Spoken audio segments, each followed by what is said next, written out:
because they see Russian blood on the ground. But Turkey has veered toward Islamic rule. Turkey uses fascism on liberals in their own country. Turkey is not an open democracy any more than is Assad Syria. In fact, Turkey is less of a democracy to Christians and Kurds than is Assad to his enemies. But the idiots let Turkey into NATO, and the neo-Ottoman mad dog Erdogan has now brought the world closer to a world war. That's my theory. Go ahead, you're on the radio. You've just said exactly what I thought 30 minutes ago. I'm in Australia. It was 4 o'clock in the morning. I've gone on the internet. I've found out that Turkey shot down a bomb, and I thought they're trying to bring NATO in to make a war against Russia because they don't want Russia. They don't want Putin in protecting Assad, or that is wiping out ISIS, because they want ISIS to knock out Assad. Even John, I hear you loud and clear in Australia. Your country's being overrun by Muslims. Your government is committing national suicide, as is our government. I know what's going on in Australia. I know about the terrorism. I know about the threats against your freedoms. I know that your leadership is just as corrupt in its neo-fascism under the guise of liberalism as is ours, as is all of the West, John. Thank you for the call. Attention, Michael Savage calling all thinking people. Do you have any idea what's going on? Do you have any idea what's happening right now? Barney, KBET Radio, fire away. You're on the Savage Nation. Go ahead, please. There's no way that Turkey, like I reiterate, there's no way that Turkey was going to shoot down a Russian plane without a okay from Obama. I am a Democrat. He has gone much too far in too many places. He doesn't know what he's doing any longer. I agree with you, especially in the foreign policy. He has no idea. We don't want to turn global warming into a nuclear winter. He has to... Very nicely put. I'm sending you a book that even a liberal might read called Government Zero. It won't arrive in time for Thanksgiving, but it will arrive in time for Christmas. Very serious times. Time for a very serious look with a very serious book. Join the Savage Nation. Call now, 855-400-SAVAGE, 855-400-7282. Savage. We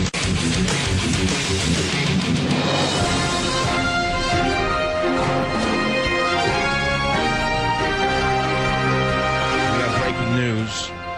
The jihadists have declared war on Tunisia, and Tunisia's president has just declared a state of emergency throughout the entire nation and a curfew in the capital after an attack on a bus carrying his presidential guard that killed 12 of them. The president of Tunisia, Beji Caid Essebsi, said in a television address that the country is at war against terrorism. Do you understand terrorism is a war with the entire world, including moderate Muslims, such as those running Tunisia? Now, you have to ask yourself, how did this happen?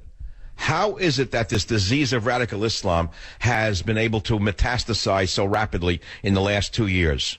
The answer is because of the moron in the White House. The moron in the White House had no foreign policy experience. The moron in the White House knew only one thing, which is how to defeat his domestic political enemies, which he's very good at. He has crushed not only his domestic political enemies, but the U.S. Constitution, the Congress, and the people as well. Very successful at crushing his domestic enemies because that's what street agitators know how to do best. But you see, street agitators like Barry from Honolulu don't know anything about foreign policy. They learned at the foot of community organizers. Do I have to name them? Again, we have to say the word again. The Alinsky name, which you've heard about ad infinitum. He knows nothing about foreign policy, but if he was actually questioned on foreign policy, what you would find is that he still is a diehard anti-bourgeois individual, meaning no matter which way you skin the cat, it comes out the same way. No matter which way you skin the cat, you find that the American left, meaning Obama, and Islam share parallel ideologies. They both want totalitarian rule over all people as their primary objective. And they are working to achieve this goal at any cost. The American left and Islam hate human life. Rights have no meaning to them whatsoever except to use these rights to advance their power. And that is how the left continuously spouts rhetorical platitudes on social justice, equal rights out of one side of their mouth, and yet let the Stone Age barbarians who destroy women, gays, and minorities get away with it. They do nothing to them. They sell them weapons. They protect them. And that's why this is going on. You elected an idiot, a foreign policy idiot. He had weaknesses in that area that even the warmonger McCain was shown to have strengths in. The warmonger McCain was winning that campaign. I'm going back 2 campaigns now. And the moron McCain threw the election when he was asked if Obama was a Muslim. I'll never forget that sound. A woman at a town hall. Remember those town hall meetings in that distant past in America when we had town hall meetings before the staged fake Stalinist show trials we have now called campaign speeches? In those ancient days in America when we had town hall meetings, a woman, an ordinary woman, asked McCain, "Isn't Obama a Muslim and isn't he dangerous?" McCain immediately shut her up and said, "Oh, no. No, he isn't a Muslim. He's a good Christian man with a nice family." Well, that was the end of McCain, and that was the beginning of the end of America as you know it. Now, I've studied Article 5 of the NATO Treaty, which is a very important article. It defines the casus foederis, case for the alliance. And the most important point for you to remember is that Article 5 of the NATO Treaty commits each member state to consider an armed attack against one member state to be an armed attack against them all, which is why Obama took in the neo-Ottoman Erdogan of Turkey into NATO.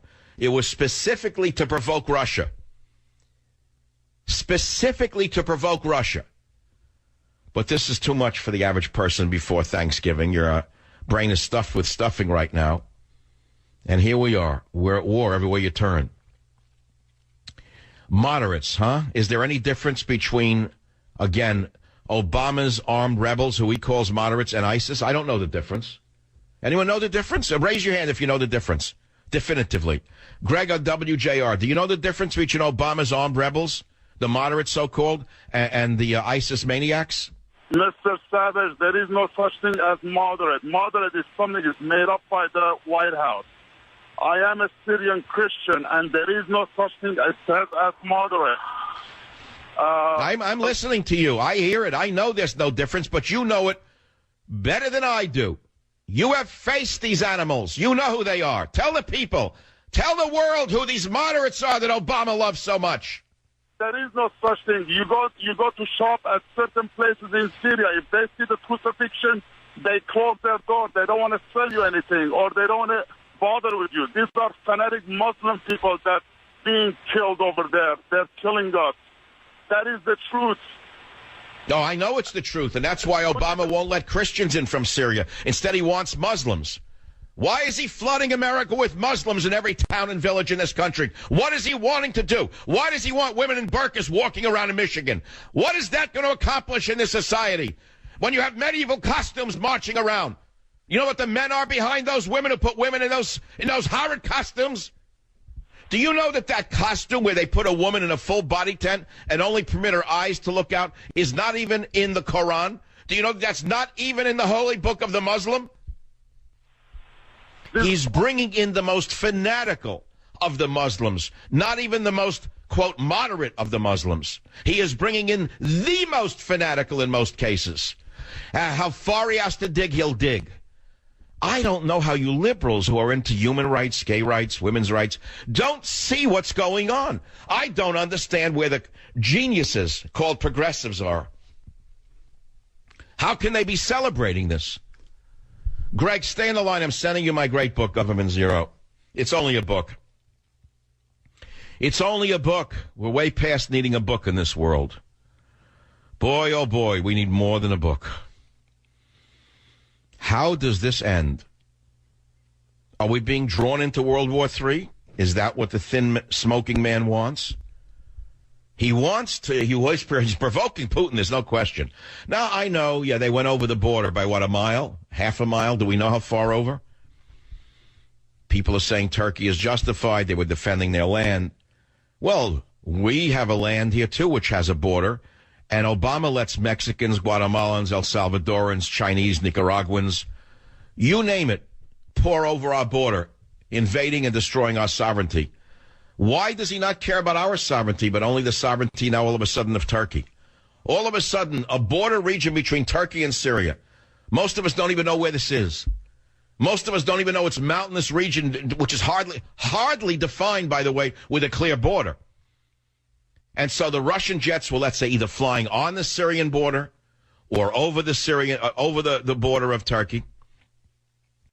And for that reason, you want to start a World War III? That's not the reason they shot the Russian jets down with American equipment, by the way. F-16s, American hardware. And then when a rescue helicopter was sent to find the downed Russian pilots, the rescue helicopters were shot down with an American anti-tow missile in the hands of Obama's moderate Syrian rebels. So this is your community organizer. The lunatic is not a loose cannon. He's far worse than that. He's taken the cannon and aimed it at its own ship, at his own ship. Imagine you're on the deck of an old ship with cannons that can be rolled back and forth. Go all the way back to that imagery. This guy is such a lunatic that he's had his crew take the cannons and turn them around and aimed at his own ship.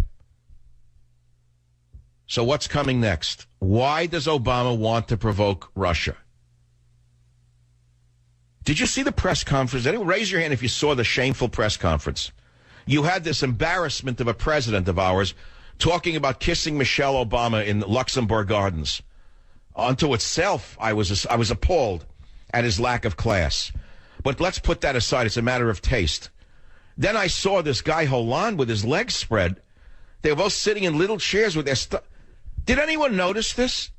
Here you have two socialists, clueless socialists sitting together, looking as unpresidential as you could ever get. Hollande with his jacket open, with his pot belly hanging over his gut hanging over his thighs. What happened to the French? Where is the dignity of the French if they would elect a toad like him? A human toad, Hollande, sitting there with the legs open, with the jacket unbuttoned. Everyone knows if you're going to sit like that for a television shot, you get an oversized jacket to cover up your gut. This moron lets the gut hang over. He looks like not a buffoon, a buffalo frog. A buffo. A bullfrog. A small bullfrog sitting in a chair. And the longer they talked, the weaker they sounded.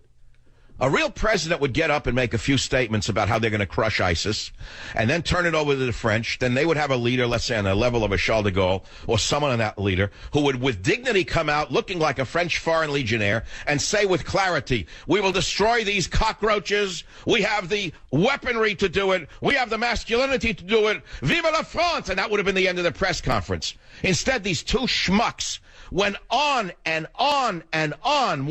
You're on now. All right, Francois. All right, Barack, you next. Back and forth like two morons. I was watching it through the eyes of the enemy, and the enemy laughed at them.